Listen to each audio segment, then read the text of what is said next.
জানতে পারি কোথা থেকে আসছেন? সূর্য তখন সবে অস্ত গেছে। বাঁধা ঘাটের ধারে বোট লাগানো ছিল। বোটের ছাদে মাঝি নামাজ পড়ছে। সন্ধেবেলা একলা বসে লেখক ঘাটের ধারে।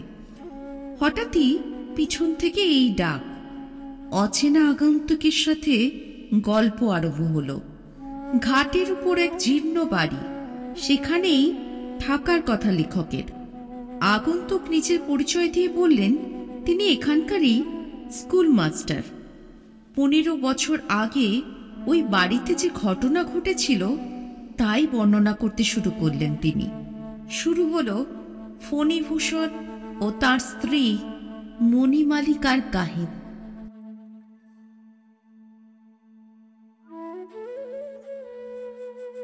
আজ আপনারা শুনছেন বিশ্ববরেণ্য সাহিত্য সম্রাট রবীন্দ্রনাথ ঠাকুরের ছোট গল্প মণিহারা। সেই জীর্ণ বাঁধা ঘাটের ধারে আমার বুট লাগানো ছিল। তখন সূর্য অস্ত গেছে। জানলা ভাঙা বারান্দা ঝুলে পড়া জরাগ্রস্ত বৃহৎ অট্টালিকার সামনে অশ্বত্থমূল বিদারিত ঘাটের উপরে ঝিল্লি মুখর সন্ধেবেলায় একলা বসে আমার শুকনো চোখের কোণ ভিজবে ভিজবে করছে। এমন সময়ে মাথা থেকে পা পর্যন্ত হঠাৎ চমকে উঠে শুনলাম, ভদ্রলোক কোথা থেকে আসছেন জানতে পারি? দেখলাম ভদ্রলোকটি স্বল্পাহার শীর্ণ, ভাগ্যলক্ষ্মীর দ্বারা নিতান্তই অনাদৃত। বাংলাদেশের অধিকাংশ বিদেশি চাকরের যেমন একরকম বহুকাল জীর্ণ সংস্কারবিহীন চেহারা, এনারও তেমন। ধুতির উপরে একখানা মলিন তিল চিটচিটে আসামি মটকার বোতাম খোলা চাপকান। কাছ থেকে যেন কিছুক্ষণ আগেই ফিরেছেন, এবং যে সময় কিছুটা জলখাবার খাওয়া উচিত ছিল সে সময় হতভাগ্য নদী তীরে কেবল সন্ধ্যার হাওয়া খেতে এসেছেন। আগন্তুক আমার পাশে বসলেন। আমি বললাম, আমি রাঁচি থেকে আসছি। ও আচ্ছা, তা কি করা হয় আপনার? আমি ব্যবসা করে থাকি। কি ব্যবসা? হরিতকি, রেশমের গুটি এবং কাঠের ব্যবসা। কি নাম? ঈষৎ থেমে একটা নাম বললাম, কিন্তু সে আমার নিজের নাম নয়। ভদ্রলোকের কৌতূহল নিবৃত্তি হলো না। আবার জিজ্ঞেস করল, এখানে কি করতে এসেছেন? আমি বললাম, এই জলহাওয়া পরিবর্তন করতে। লোকটি কিছুটা আশ্চর্য হলো। বলল, মশাই, আজ প্রায় 6 বৎসর ধরে এখানকার বায়ু এবং তার সঙ্গে সঙ্গে প্রত্যেক দিন গড়ে 15 গ্রেন করে কুইনান খাচ্ছি, কিন্তু কিছু তো ফল পাইনি। আমি বললাম, একথা মানতেই হবে, রাঁচি থেকে এখানে বায়ুর যথেষ্ট পরিবর্তন দেখা যাবে। তিনি বললেন, আগে হ্যাঁ, যথেষ্ট। এখানে কোথায় থাকবেন? আমি ঘাটের উপরকার জীর্ণ বাড়ি দেখিয়ে বললাম, ওই বাড়িতে। বোধ করি লোকটির মনে সন্দেহ হলো। আমি ওই পোড়ো বাড়িতে কোনো গুপ্তধনের সন্ধান পেয়েছি, কিন্তু এই সম্বন্ধে আর কোনো তর্ক তুললেন না। কেবল আজ 15 বছর আগে এই অভিশাপগ্রস্ত বাড়িতে যে ঘটনাটি ঘটেছিল তারই বিস্তারিত বর্ণনা করলেন। লোকটি এখানকার স্কুল মাস্টার।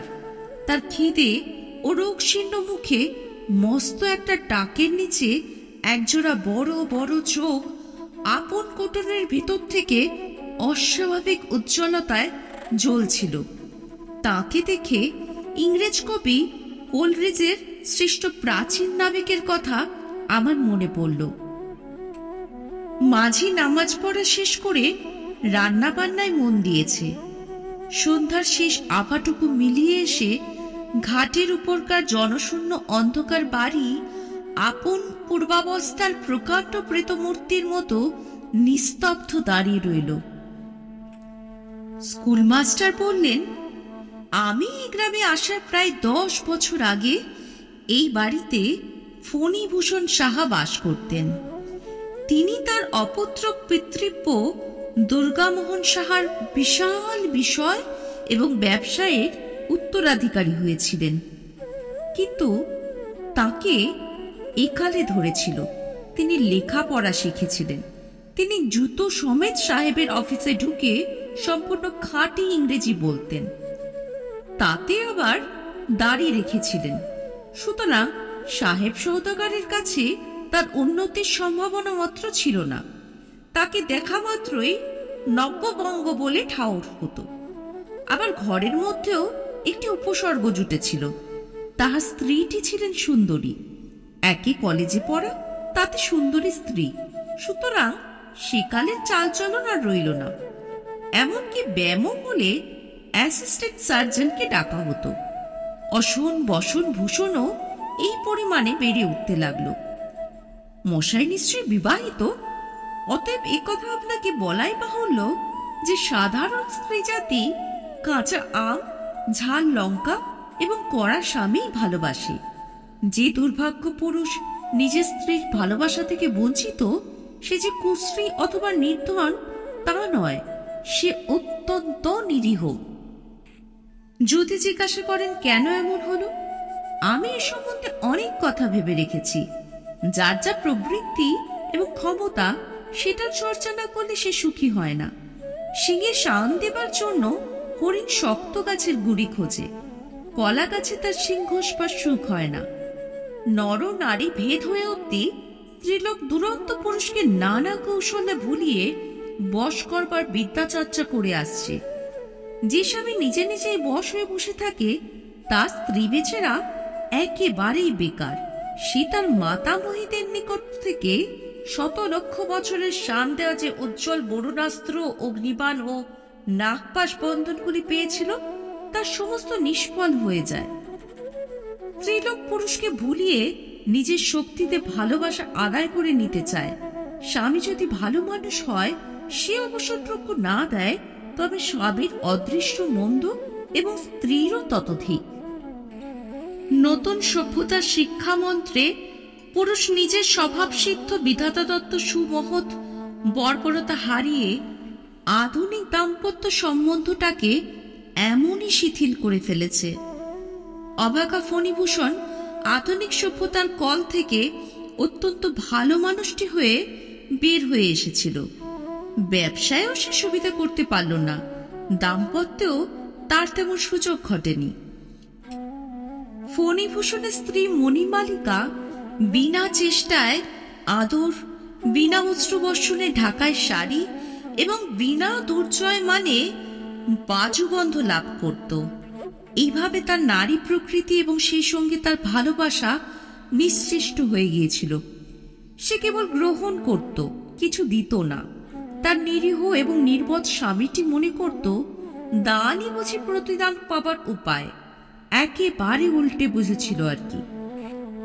এর ফল হলো এই যে স্বামীকে সে নিজের ঢাকায় শাড়ি এবং বাজুবন্ধ জোগাবার যন্ত্রস্বরূপ মনে করত।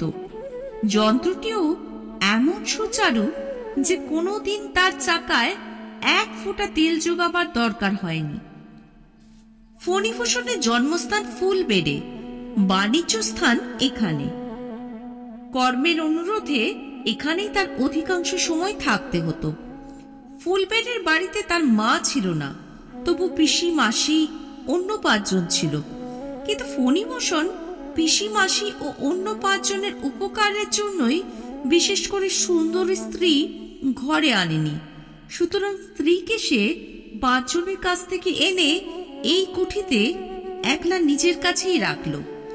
কিন্তু অন্যান্য অধিকার থেকে স্ত্রী অধিকারের প্রভেদ এই যে স্ত্রীকে 5 জনের কাছ থেকে বিচ্ছিন্ন করে একলা নিজের কাছে রাখলেই যে সে সবসময় বেশি করে পাওয়া যায় তা নয়। স্ত্রীটি বেশি কথাবার্তা বলতো না। পাড়া প্রতিবেশিনীদের সঙ্গেও তার মেলামেশা বেশি ছিল না। ব্রত উপলক্ষ করে 2 ব্রাহ্মণকে খাওয়ানো বা বৈষ্ণবীকে 2 পয়সা ভিক্ষা বেশি দেওয়া কখনো তার দ্বারা ঘটেনি। তার হাতে কোনো জিনিস নষ্ট হয়নি। কেবল স্বামীর আদরগুলো ছাড়া আর যা পেয়েছে সমস্তই জমা করে রেখেছে। আশ্চর্যের বিষয় এই যে সে নিজের অপরূপ যৌবনশ্রী থেকেই যেন লেশ মাত্র অপব্যয় ঘটিয়ে দেয়নি। লোকে বলে তার 24 বছর বয়সেও তাকে 14 বছরের মতো কাঁচা দেখতে ছিল। যাদের হৃৎপিণ্ড বরফের পিণ্ড, যাদের বুকের মধ্যে ভালোবাসার জ্বালা যন্ত্রণা স্থান পায় না, তারা বোধ করে সুদীর্ঘকাল তাজা থাকে। তারা কৃপণের মতো অন্তরে বাইরে নিজেকে জমিয়ে রাখতে পারে। ঘন পল্লবিত অতি সতেজ লতার মতো বিধাতা মণিমালিকাকে নিষ্ফলা করে রাখলেন, তাকে সন্তান থেকে বঞ্চিত করলেন। অর্থাৎ তাকে এমন একটা কিছু দিলেন না যাকে সে আপন লোহার সিন্দুকের মণিমাণিক্যর অপেক্ষা বেশি করে বুঝতে পারে, যা বসন্ত প্রভাতের নব সূর্যের মতো আপন কোমল উত্তাপে তার হৃদয়ের বরফ পিণ্ডটা গলিয়ে সংসারের উপর একটা স্নেহ নির্ঝর বইয়ে দেয়। কিন্তু মণিমালিকা কাজকর্মে মজবুত ছিল, কখনোই সে লোকজন বেশি রাখেনি। যে কাজ তার দ্বারা সাধ্য সে কাজে কেউ বেতন নিয়ে কাজ করবে এটা সে সহ্য করতে পারত না। সে কারো জন্য চিন্তা করত না, কাউকেও ভালোবাসত না, কেবল কাজ করত এবং জমা করত। এই জন্য তার রোগ সুখ তাপ কিছুই ছিল না। অপরিমিত স্বাস্থ্য, অবিচলিত শান্তি এবং সঞ্চয়মান সম্পদের মধ্যে সে সবলে বিরাজ করত। অধিকাংশ স্বামীর পক্ষে এটাই যথেষ্ট। যথেষ্ট কেন? এটা দুর্লভ। অঙ্গের মধ্যে কোটিদেশ বলে একটা ব্যাপার আছে, তার কোমরে ব্যথা না হলে মনে পড়ে না। ঘরের আশ্রয় স্বরূপে স্ত্রী যে একজন আছে, ভালোবাসার তাড়নায় তার পদে পদে এবং তা 24 ঘন্টা অনুভব করার নাম ঘরকন্যার কোমরে ব্যথা। নিরতিশয় পাতিব্রত্যটা স্ত্রীর পক্ষে গৌরবের বিষয়, কিন্তু পতির পক্ষে আরামের নয়। আমার তো এইরূপ মত। তা মশাই, স্ত্রীর ভালোবাসা ঠিক কতটা পেলাম, ঠিক কতটুকু কম পড়ল? অতি সুপ্ত নিক্তি ধরে তা অহরহ তৈল করতে বসা কি পুরুষ মানুষের কর্ম? স্ত্রী আপনার কাজ করুক, আমি আপনার কাজ করি, ঘরের মোটা হিসাবটা তো এই। অব্যক্তের মধ্যে কতটা ব্যক্ত, ভাবের মধ্যে কতটুকু অভাব, সুস্পষ্টের মধ্যেও কি পরিমাণ ইঙ্গিত, অনুপরমাণুর মধ্যে কতটা বিপুলতা। ভালোবাসাবাসের তত সুসূক্ষ্ম বোধশক্তি বিধাতা পুরুষ মানুষকে দেননি, দেওয়ার প্রয়োজনও হয়নি। পুরুষ মানুষের তিল পরিমাণ অনুরাগ বিরাগের লক্ষণ নিয়ে মেয়েরা বটে ওজন করতে বসে। কথার মধ্যে থেকে আসল ভঙ্গিটুকু এবং ভঙ্গির মধ্য থেকে আসল কথাটুকু চিরিয়ে চিরিয়ে চুনে চুনে বের করতে থাকে। কারণ পুরুষের ভালোবাসায় তাদের বল, তাদের জীবন ব্যবসায়ের মূলধন। এরই হাওয়াগতিক লক্ষ্য করে ঠিক সময় ঠিক মতো পাল ঘোরাতে পারলে তবেই তাদের তরণী তরিয়ে যায়। এই জন্যই বিধাতা ভালোবাসামান যন্ত্রটি মেয়েদের হৃদয়ের মধ্যে ঝুলিয়ে দিয়েছেন, পুরুষদের দেননি। কিন্তু বিধাতা যা দেননি, সম্প্রতি পুরুষরা সেটি সংগ্রহ করে নিয়েছেন। কবিরা বিধাতার উপর টেক্কা দিয়ে এই দুর্লভ যন্ত্রটি, এই দিগদর্শন যন্ত্রশলাকাটি নির্বিচারে সর্বসাধারণের হাতে দিয়েছেন। বিধাতা দোষ দিই না, তিনি মেয়ে পুরুষকে যথেষ্ট ভিন্ন করেই সৃষ্টি করেছিলেন, কিন্তু সভ্যতায় সে ভেদ আর থাকে না। এখন মেয়েও পুরুষ হচ্ছে, পুরুষও মেয়ে হচ্ছে। সুতরাং ঘরের মধ্যে থেকে শান্তি ও শৃঙ্খলা বিদায় নিল।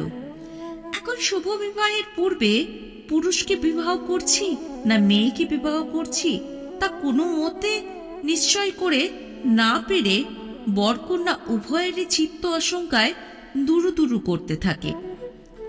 আপনি বিরক্ত হচ্ছেন, একলা পড়ে থাকি, স্ত্রীর কাছ থেকে নির্বাসিত, দূর থেকে সংসারের অনেক নিগূঢ় তত্ত্ব মনের মধ্যে উদয় হয়।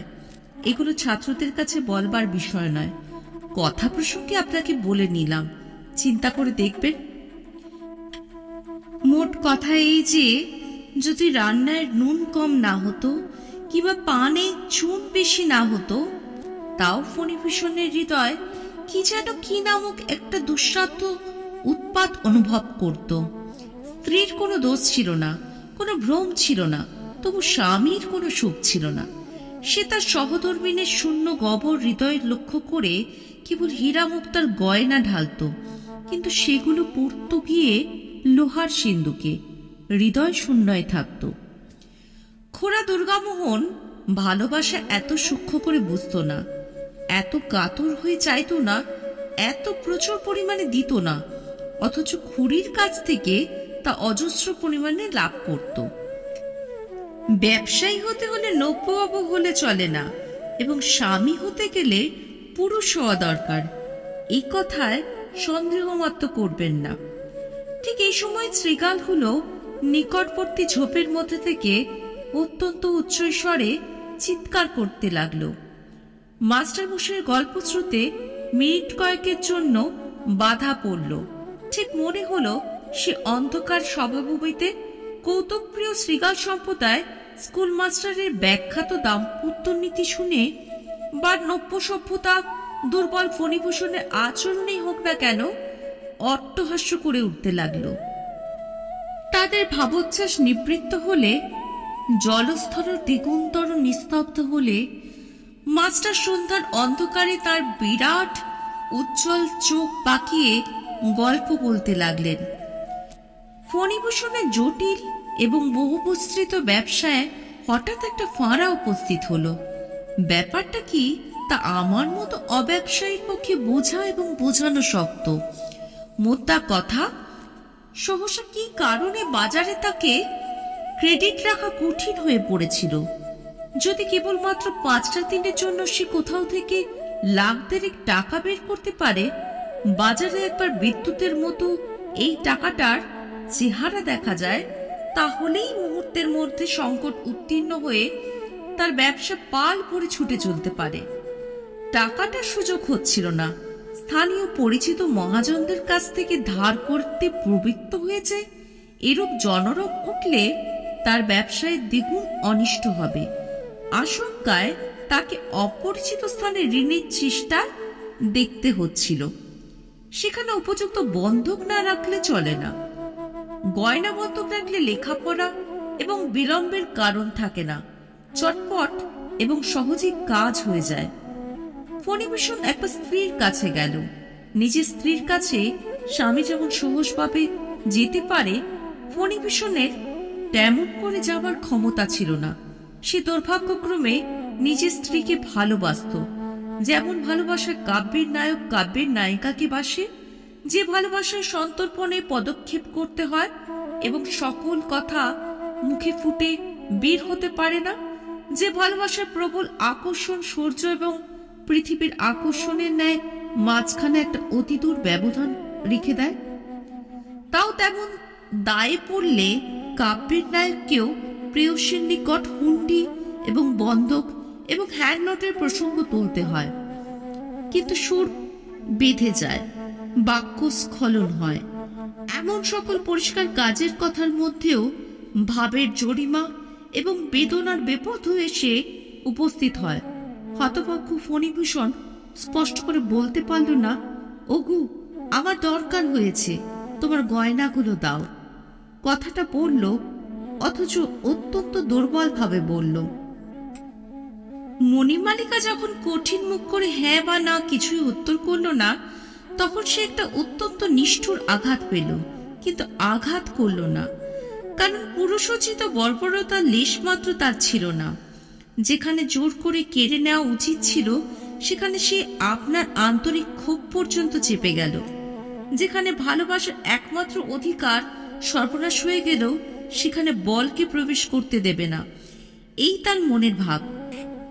এই সম্বন্ধে তাকে যদি ভর্ৎসনা করা যেত, তবে সম্ভবত সে এইরূপ সূক্ষ্ম তর্ক করত যে বাজারে যদি অন্যায় কারণেও আমার ক্রেডিট না থাকে, তবে তাই করে বাজার লুটে নেবার অধিকার আমার নেই। স্ত্রী যদি স্বেচ্ছাপূর্বক বিশ্বাস করে আমাকে গয়না না দেয়, তবে তা আমি কেড়ে নিতে পারি না। বাজারে যেমন ক্রেডিট, ঘরে তেমনি ভালোবাসা। বাহুবল কেবলমাত্র রণক্ষেত্রে। পদে পদে এইরূপ অত্যন্ত সূক্ষ্ম সূক্ষ্ম তর্কসূত্র কাটাবার জন্য কি বিধাতা পুরুষ মানুষকে এরূপ উদার, এরূপ প্রবল, এরূপ বৃহদাকার করে নির্মাণ করেছিলেন? তার কি বসে বসে অত্যন্ত সুকুমার চিত্তবৃত্তিকে নিরতিশয় তনিমার সঙ্গে অনুভব করবার অবকাশ আছে, না এ তাকে শোভা পায়? যা হোক, আপন উন্নত হৃদয়বৃত্তির গর্বে স্ত্রীর গয়না স্পর্শ না করে ফণিভূষণ অন্য উপায়ের অর্থ সংগ্রহের জন্য কলকাতায় চলে গেল। সংসারে সাধারণত স্ত্রীকে স্বামী যতটা চেনে, স্বামীকে স্ত্রী তার চেয়ে অনেক বেশি চেনে। কিন্তু স্বামীর প্রকৃতি যদি অত্যন্ত সূক্ষ্ম হয়, তবে স্ত্রীর অনুবীক্ষণে তার সমস্তটা ধরা পড়ে না। আমাদের ফণিভূষণকে ফণিভূষণের স্ত্রী ঠিক বুঝত না। স্ত্রীলোকের অশিক্ষিত পটুত্ব যে সকল বহুকালাগত প্রাচীন সংস্কারের দ্বারা গঠিত, অত্যন্ত নব্য পুরুষেরা তার বাইরে গিয়ে পড়ে। এরা এক রকমের, এরা মেয়ে মানুষের মতোই রহস্যময় হয়ে উঠছে। সাধারণ পুরুষ মানুষের যে কটা বড় বড় কোটা আছে, অর্থাৎ কেউ বা বর্বর, কেউ বা নির্বোধ, কেউ বা অন্ধ, তার মধ্যে কোনোটাতেই এদেরকে ঠিকমত স্থাপন করা যায় না।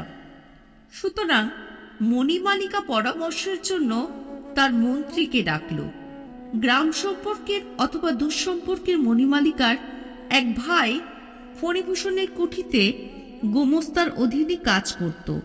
তার এমন স্বভাব ছিল না যে কাজের দ্বারা উন্নতি লাভ করে।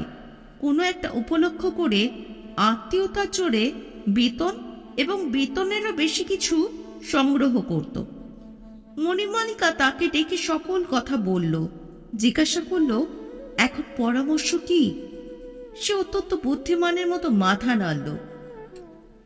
অর্থাৎ গতিক ভালো নয়, বুদ্ধিমানেরা কখনোই গতিক ভালো দেখে না। সে বলল, বাবু কখনোই টাকা সংগ্রহ করতে পারবেন না, শেষকালে তোমার এই গহনাতেই টান পড়বে। মণিমালিকা মানুষকে যেরূপ জানত, তাতে বুঝল এরূপ হওয়াই সম্ভব এবং এটাই সঙ্গত। তার দুশ্চিন্তা সুতীব্র হয়ে উঠল। সংসারে তার সন্তান নেই, স্বামী আছে বটে, কিন্তু স্বামীর অস্তিত্ব সে অন্তরের মতো অনুভব করে না। অতএব যা তার একমাত্র যত্নের ধন, যা তার ছেলের মতো ক্রমে ক্রমে বছরে বছরে বেড়ে উঠছে, যা রূপক মাত্র নয়, যা প্রকৃতই সোনা, যা মানিক, যা বক্ষের, যা কণ্ঠের, যা মাথার, সেই অনেক দিনের অনেক সাথে সামগ্রী এক মুহূর্তেই ব্যবসায়ের অতুল স্পর্শ গহ্বরের দিকে নিক্ষিপ্ত হবে। এই কল্পনা করে তার সর্বশরীর হিম হয়ে আসলো। সে বলল, কি করা যায়? মধুসূদন বলল, গয়নাগুলো নিয়ে এই বেলা বাপের বাড়ি চলো। গয়নার কিছু অংশ, এমনকি অধিকাংশই যে তার ভাগে আসবে, বুদ্ধিমান মধু মনে মনে তার উপায় ঠাউরাল।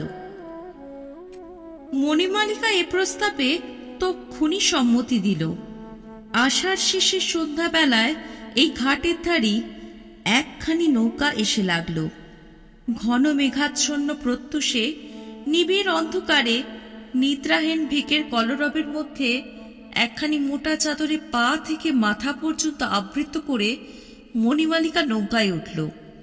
মধুসূদন নৌকার মধ্যে থেকে জেগে উঠে বলল, গয়নার বাক্সটা আমার কাছে দাও। মণি বলল, সে পরে হবে, এখন নৌকো খুলে দাও। নৌকো খুলে দিল। খরস্রোতে হো হো করে ভেসে গেল। মণিমালিকা সমস্ত রাত ধরে একটি একটি করে তার সমস্ত গয়না সর্বাঙ্গ ভরে পড়েছে। মাথা থেকে পা পর্যন্ত আর জায়গা ছিল না। বাক্সে করে গয়না নিলে সে বাক্স হাতছাড়া হয়ে যেতে পারে, এই আশঙ্কা তার ছিল। কিন্তু গায়ে পড়ে গেলে তাকে না বধ করে সে গয়না কেউ নিতে পারবে না। সঙ্গে কোনো প্রকার বাক্স না দেখে মধুসূদন কিছু বুঝতে পারল না।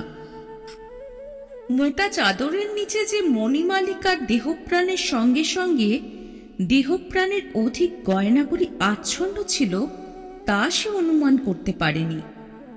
মণিমালিকা ফণিভূষণকে বুঝত না বটে, কিন্তু মধুসূদনকে চিনতে তার বাকি ছিল না। মধুসূদন গোমস্তার কাছে একখানা চিঠি লিখে গেল যে সে কর্ত্রীকে পিত্রালয়ে পৌঁছিয়ে দিতে রওনা হলো। গোমস্তা ফণিভূষণের বাপের আমলের।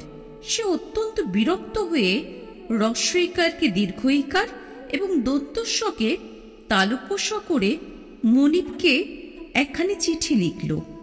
ভালো বাংলা লিখল না, কিন্তু স্ত্রীকে অযথা প্রশ্রয় দেওয়া যে পুরুষোচিত নয় এই কথাটা ঠিক মতোই প্রকাশ করল। ফণিভূষণ মণিমালিকার মনের কথাটা ঠিক বুঝল।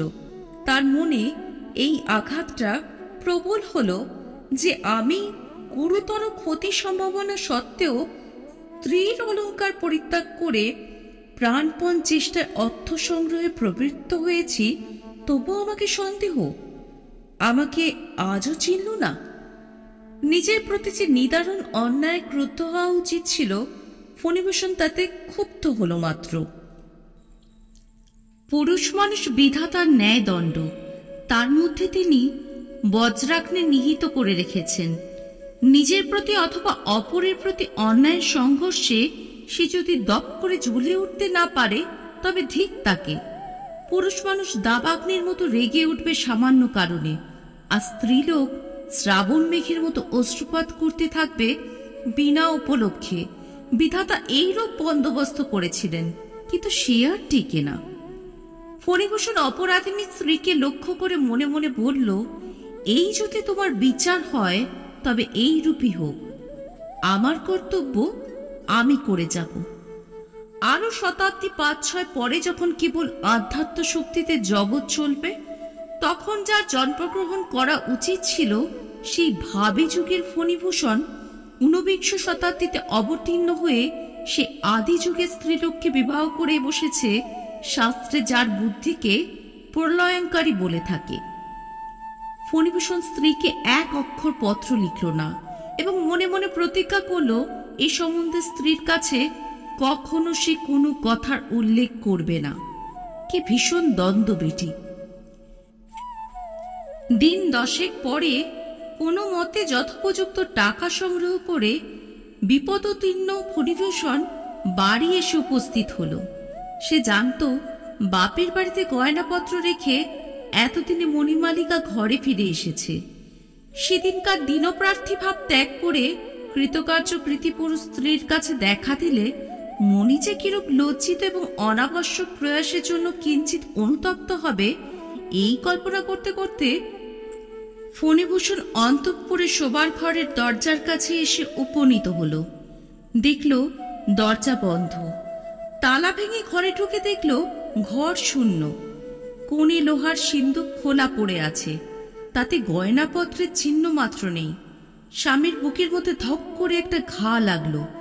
মনে হলো সংসার উদ্দেশ্যহীন এবং ভালোবাসা ও বাণিজ্য ব্যবসা সমস্তই ব্যর্থ। আমরা এই সংসার পিঞ্জরের প্রত্যেক শলাকার উপরে প্রাণপাত করতে বসেছি, কিন্তু তার ভেতরে পাখি নেই, রাখলেও সে থাকে না। তবে অহরহ হৃদয়খানির রক্তমানিক ও অশ্রুজলের মুক্তামালা দিয়ে কি সাজাতে বসেছি। এই চিরজীবনের সর্বস্ব জড়ানো শূন্য সংসার খাঁচাটা ফণিভূষণ মনে মনে পদাঘাত করে অতি দূরে ফেলে দিল। ফণিভূষণ স্ত্রীর সম্বন্ধে কোনো রূপ চেষ্টা করতে চাইল না। মনে করল যদি ইচ্ছা হয় তো ফিরে আসবে। বৃদ্ধ ব্রাহ্মণ গুমস্তা এসে বলল, চুপ করে থাকলে কি হবে, কর্তৃবধূর খবর নেওয়া যায় তো। এই বলে মণিমালিকার পিত্রালয়ে লোক পাঠিয়ে দিল। সেখান থেকে খবর এলো মণি অথবা মধু এ পর্যন্ত সেখানে পৌঁছায়নি। তখন চারিদিকে খোঁজ পড়ে গেল। নদী তীরে তীরে প্রশ্ন করতে করতে লোক ছুটল। মধুর তল্লাশ করতে পুলিশে খবর দেওয়া হলো। কোন নৌকোর মাঝিকে, কোন পথে তারা কোথায় চলে গেল তার কোনো সন্ধান মিলল না। সব রকম আশা ছেড়ে দিয়ে একদিন ফণিভূষণ সন্ধেবেলায় তার পরিত্যক্ত শয়ন গৃহের মধ্যে প্রবেশ করল। সেদিন জন্মাষ্টমী। সকাল থেকে অবিশ্রান্ত বৃষ্টি পড়ছে। উৎসব উপলক্ষে গ্রামের প্রান্তে একটা মেলা বসে। সেখানে ৮ চালার মধ্যে বারোয়ারির যাত্রা আরম্ভ হয়েছে। মুষলধারায় বৃষ্টিপাত শব্দে যাত্রার গানের সুর মৃদুতর হয়ে কানে এসে প্রবেশ করছে। ওই যে বাতায়নের উপরে শিথিল কবচা দরজাটা ঝুলে পড়েছে, ওইখানে ফণিভূষণ অন্ধকারে একলা বসেছিল। বাদলার হাওয়া, বৃষ্টির ছাপ এবং যাত্রার গান ঘরের মধ্যে প্রবেশ করছিল। কোনো খেয়ালই ছিল না। ঘরের দেওয়ালে আর্ট স্টুডিও রচিত লক্ষ্মী সরস্বতীর একজোড়া ছবি টাঙানো, আলনার উপরে একটি গামছা ও তোয়ালে, একটি চুড়ি পেরে একটি ডুরে শাড়ি সদ্য ব্যবহারযোগ্যভাবে পাকানো ঝুলানো আছে। ঘরের করে টিপাইয়ের উপরে পিতলের ডিবায় মণিমালিকার সহস্ত রচিত গুটি কয়েক পান শুকনো হয়ে পড়ে আছে। কাঁচের আলমারির মধ্যে তার আবাল্য সঞ্চিত চিনের বোতল, এসেন্সের শিশি, রঙিন কাচের ডিকেন্টার, শৌখিন তাস, সমুদ্রের বড় বড় কড়ি, এমনকি শূন্য সাবানের বাক্সগুলি পর্যন্ত অতি পরিপাটি করে সাজানো। যে অতি ক্ষুদ্র গোলক বিশিষ্ট ছোট শখের কেরোসিন ল্যাম্প সে নিজে প্রতিদিন প্রস্তুত করে নিজের হাতে জেলে কলমবিটির উপর রেখে দিত, তা যথাস্থানে নির্বাপিত এবং ম্লান হয়ে দাঁড়িয়ে আছে। কেবল সেই ক্ষুদ্র ল্যাম্পটি এই শয়নকক্ষে মণিমালিকার শেষ মুহূর্তের নিরুত্তর সাক্ষী। সমস্ত শূন্য করে যে চলে যায়, সেও এত চিহ্ন, এত ইতিহাস, সমস্ত জড় সামগ্রীর উপর আপন সজীব হৃদয়ের এত স্নেহ স্বাক্ষর রেখে যায়। এসো মনোমালিকা, এসো, তোমার দীপটি তুমি জ্বালাও, তোমার ঘরটি তুমি আলো করো, আয়নার সামনে দাঁড়িয়ে তোমার যত্ন কুঞ্চিত শাড়িটি তুমি পরো। তোমার জিনিসগুলি তোমার জন্য অপেক্ষা করছে। তোমার কাছ থেকে কেউ কিছু প্রত্যাশা করে না, কেবল তুমি উপস্থিত হয়ে মাত্র তোমার অক্ষয় যৌবন, তোমার অম্লান সৌন্দর্য নিয়ে চারিদিকে এই সকল বিপুল বিক্ষিপ্ত অনাথ জড় সামগ্রী রাশিকে একটি প্রাণের ঐক্যে সঞ্জীবিত করে রাখো। এই সকল মুখ প্রাণহীন পদার্থের অব্যক্ত ক্রন্দন দেহকে শ্মশান করে তুলেছে। গভীর রাত্রে কখন একসময় বৃষ্টির ধারা এবং যাত্রার গান থেমে গেছে। ফণিভূষণ জানলার কাছে যেমন বসেছিল তেমনি বসে আছে। বাতায়নের বাইরে এমন একটা জগৎব্যাপী নিরদ্র অন্ধকার যে তার মনে হচ্ছিল যেন সামনে জমালয়ের একটা অব্রবৃতি সিংহদা যেন এখানে দাঁড়িয়ে কেঁদে ডাকলে চিরকালের লুপ্ত জিনিস অচিরকালের মতো একবার দেখা দিতেও পারে। এই মসীকৃষ্ণ মৃত্যুর পটে এই অতি কঠিন নিকষ পাষাণের উপর এই হারানো সোনার একটি রেখা পড়তেও পারে। এমন সময় একটা ঠক ঠক শব্দের সঙ্গে সঙ্গে গয়নার ঝমঝম শব্দ শোনা গেল। ঠিক মনে হলো শব্দটা নদীর ঘাটের উপর থেকে উঠে আসছে। তখন নদীর জল এবং রাত্রির অন্ধকার এক হয়ে মিশে গিয়েছিল। পুলকিত ফণিভূষণ দুই উৎসুক চোখ দিয়ে অন্ধকার ঠেলে ঠেলে ফুরে ফুরে দেখতে চেষ্টা করতে লাগলো। স্ফীত হৃদয় এবং ব্যগ্র দৃষ্টি ব্যথিত হয়ে উঠল। কিছুই দেখা গেল না। দেখবার চেষ্টা যতই একান্ত বেড়ে উঠল, অন্ধকার ততই যেন ঘনীভূত, জগৎ ততই যেন ছায়াবদ্ধ হয়ে আসলো। প্রকৃতি নিশীথ রাত্রে আপন মৃত্যু নিকেতনের গবাক্ষ দ্বারে অকস্মাৎ অতিথি সমাগম দেখে দ্রুত হস্তে আরো একটা বেশি করে পর্দা ফেলে দিল। শব্দটা ক্রমে ঘাটের সর্বোচ্চ সোপানতল ছেড়ে বাড়ির দিকে অগ্রসর হতে লাগলো। বাড়ির সামনে এসে থামল। দেউরি বন্ধ করে দারোয়ান যাত্রা শুনতে গিয়েছিল। তখন সেই রুদ্ধ তারের উপর ঠক ঠক ঝমঝম করে ঘা পড়তে লাগলো, যেন অলঙ্কারের সঙ্গে সঙ্গে একটা শক্ত জিনিস দ্বারের উপর এসে পড়ছে। ফণিভূষণ আর থাকতে পারল না। নির্বাণদ্বীপ কক্ষগুলি পার হয়ে অন্ধকার সিঁড়ি দিয়ে নেমে রুদ্ধ দ্বারের কাছে এসে উপস্থিত হলো। দ্বার বাইরে থেকে তালা বন্ধ ছিল। ফণিভূষণ প্রাণপণে দুই হাতে সেই দ্বার নাড়া দিতেই সেই সংঘাতে এবং তার শব্দে চমকিয়ে জেগে উঠল। দেখতে পেল সে নিদ্রিত অবস্থায় উপর থেকে নিচে নেমে এসেছিল।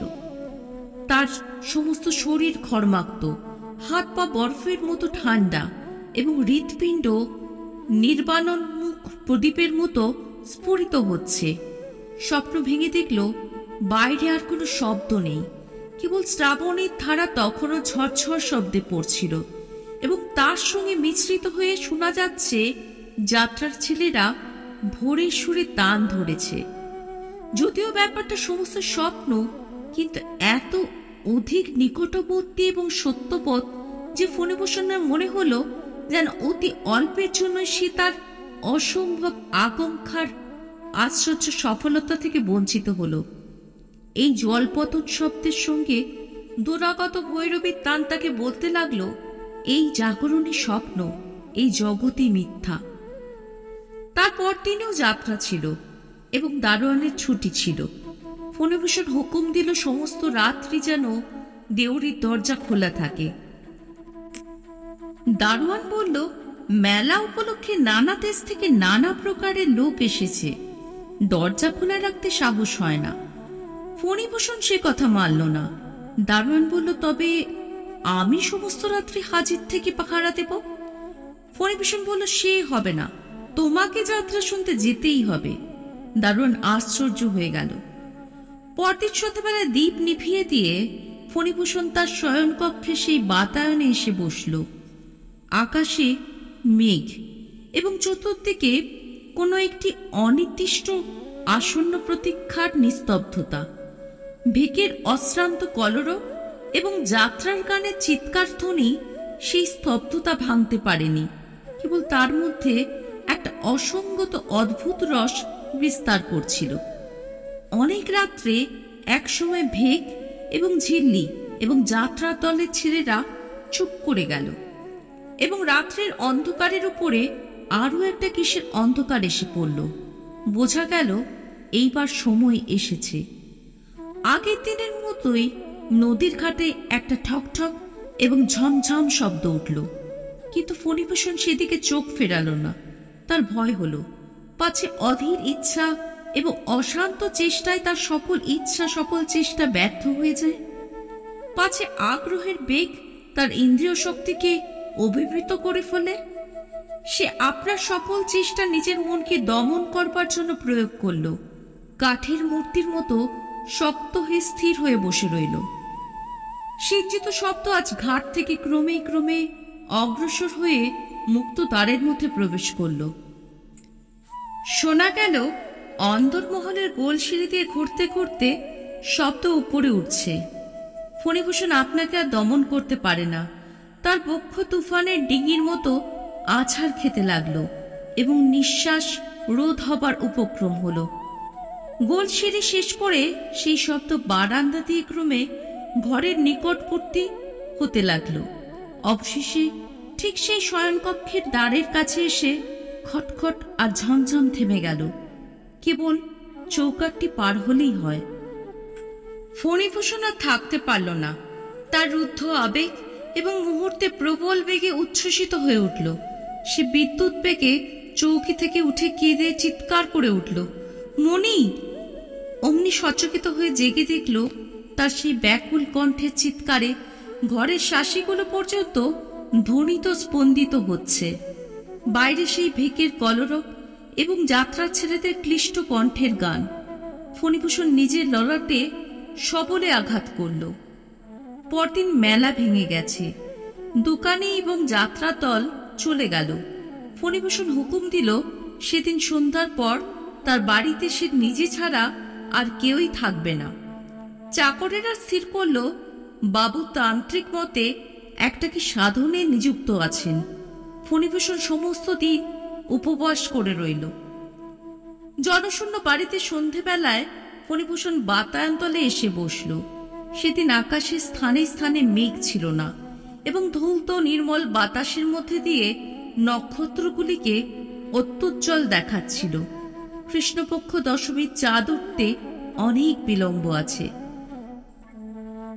মেলা উত্তীর্ণ হয়ে যাওয়াতে পরিপূর্ণ নদীতে নৌকো মাত্রই ছিল না এবং উৎসব জাগরণ ক্লান্ত গ্রাম 2 রাত্রি জাগরণের পর আজ গভীর নিদ্রায় নিমগ্ন। ফণিভূষণ একখানা চৌকিতে বসে চৌকির পিঠের উপর মাথা ঊর্ধ্বমুখ করে তারা দেখছিল। ভাবছিল একদিন যখন তার বয়স ছিল 19, যখন কলকাতার কলেজে পড়ত, তখন সন্ধ্যাকালে গোলদিঘির তৃণ শয়নে চিত হয়ে হাতের উপর মাথা রেখে ওই অনন্তকালের তারাগুলির দিকে চেয়ে থাকত এবং মনে পড়ত তার সেই নদীকূলবর্তী শ্বশুরবাড়ির একটি বিরল কক্ষে 14 বছরের বয়স সন্ধিগত মনির সেই উজ্জ্বল কাঁচা মুখখানি। তখনকার সেই বিরহ কি সুমধুর!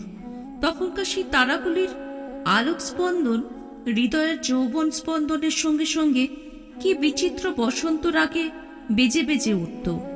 আজ সেই একই তারা আগুন দিয়ে আকাশে মোহমুদ করে শ্লোক কয়টা লিখে রাখছে। বলছে, সংসার অতীব বিচিত্র। দেখতে দেখতে তারাগুলি সমস্ত লুপ্ত হয়ে গেল। আকাশ থেকে একখানা অন্ধকার নেমে এবং পৃথিবী থেকে একখানা অন্ধকার উঠে চোখের উপরকার এবং নিচেরকার পল্লবের মতো একত্রে এসে মিলিত হল। আজ ফণিভূষণের চিত্ত শান্ত ছিল। সে নিশ্চয় জানত আজ তার অভীষ্ট সিদ্ধ হবে। সাধকের নিকট মৃত্যু আপন রহস্য উদ্ঘাটন করে দেবে। পূর্বরাত্রির মতো সেই শব্দ নদীর জলের মধ্যে থেকে ঘাটের সোপানের উপর উঠল। ফণিভূষণ 2 চক্ষু নিমিলিত করে স্থির ও দৃঢ়চিত্তে ধ্যানাসনে বসল। শব্দ দাড়িশূন্য দেউড়ির মধ্যে প্রবেশ করল। শব্দ জনশূন্য অন্তঃপুরের গোল সিঁড়ির মধ্যে দিয়ে ঘুরে ঘুরে উঠতে লাগল। শব্দ দীর্ঘ বারান্দা পার হল এবং শয়নকক্ষের দ্বারের কাছে এসে ক্ষণকালের জন্য থামল। ফণিভূষণের হৃদয় ব্যাকুল এবং সর্বাঙ্গ কণ্টকিত হয়ে উঠল, কিন্তু আজ সে চোখ খুলল না। শব্দ চৌকাঠ পার হয়ে অন্ধকার ঘরের মধ্যে প্রবেশ করল।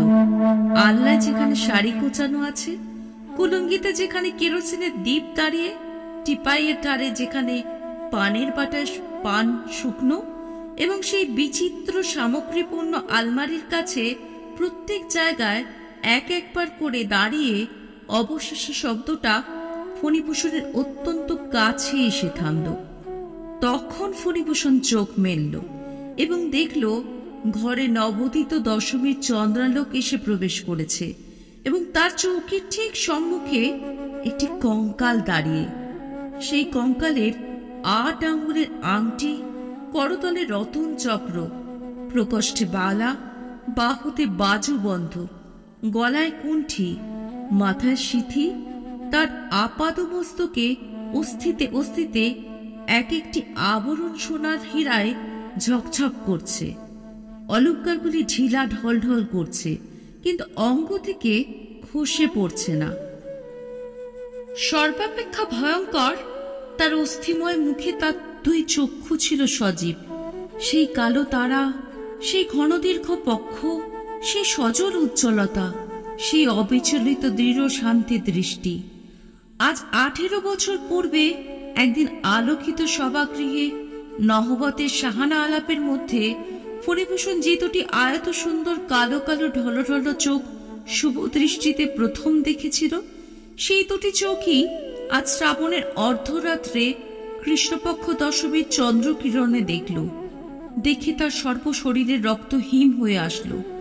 প্রাণপণে 2 চক্ষু বুঝতে চেষ্টা করল, কিছুতেই পারল না। তার চোখ মৃত মানুষের চোখের মতো নির্নিমেষ চেয়ে রইল। তখন সেই কঙ্কাল স্তম্ভিত ফণিভূষণের মুখের দিকে তার দৃষ্টি স্থির রেখে দক্ষিণ হস্ত তুলে নীরবে অঙ্গুলি সংকেতে ডাকিল। তার 4 আঙ্গুলের অস্থিতে হীরের আংটি ঝকমক করে উঠল। ফণিভূষণ মুড়ের মতো দাঁড়িয়ে উঠল। কঙ্কাল দ্বারের অভিমুখে চলল। হাড়েতে হাড়েতে গয়নায় গয়নায় কঠিন শব্দ হতে লাগল। ফণিভূষণ পাশবদ্ধ পুত্তলির মতো তার পেছন পেছন চলল। বারান্দা পার হলো। নিবিড় অন্ধকার গোল সিঁড়ি ঘুরে ঘুরে খটখট ঠকঠক ঝমঝম করতে করতে নিচে উত্তীর্ণ হলো। নিচেকার বারান্দা পার হয়ে জনশূন্য দ্বীপহীন দেউড়িতে প্রবেশ করল। অবশেষে দেউড়ি পার হয়ে ইটের খোয়া দেওয়া বাগানের রাস্তায় বের হয়ে পড়ল। খোয়াগুলি অস্থিপাতে করকর করতে লাগলো। সেখানে ক্ষীণ জ্যোৎস্না ঘন ডালপালার মধ্যে আটকে খেয়ে কোথাও নিষ্কৃতির পথ পাচ্ছিল না। সেই বর্ষার নিবিড় গন্ধ অন্ধকার ছায়াপথে জোনাকির ঝাঁকের মধ্য দিয়ে উভয় নদীর ঘাটে এসে উপস্থিত হলো। ঘাটে যে ধাপ পেয়ে শব্দ উপরে উঠেছিল, সেই ধাপ দিয়ে অলঙ্কৃত কঙ্কাল তার আন্দোলহীন ঋজু গতিতে কঠিন শব্দ করে এক পা নামতে লাগলো।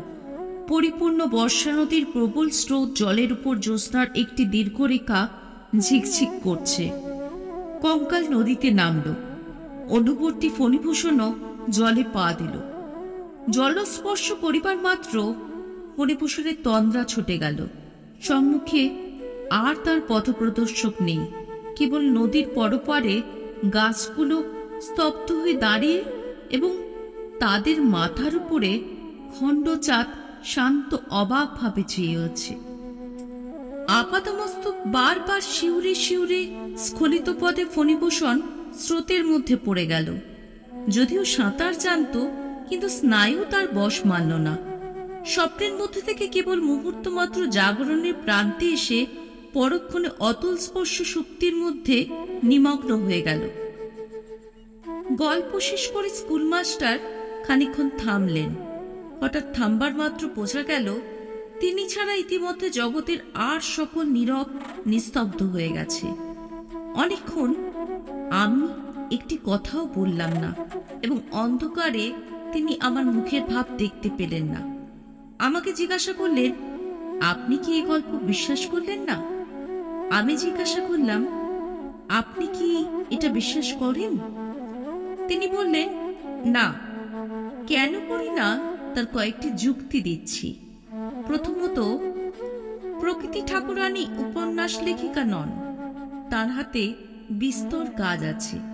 আমি বললাম, দ্বিতীয়ত, আমারই নাম শ্রীযুক্ত ফণিভূষণ সাহা। স্কুলমাস্টার কিছুক্ষণ লজ্জিত না হয়ে বললেন, আমি তাহলে ঠিকই অনুমান করেছিলাম। আপনার স্ত্রীর নাম কি ছিল? আমি বললাম, নৃত্যকালী।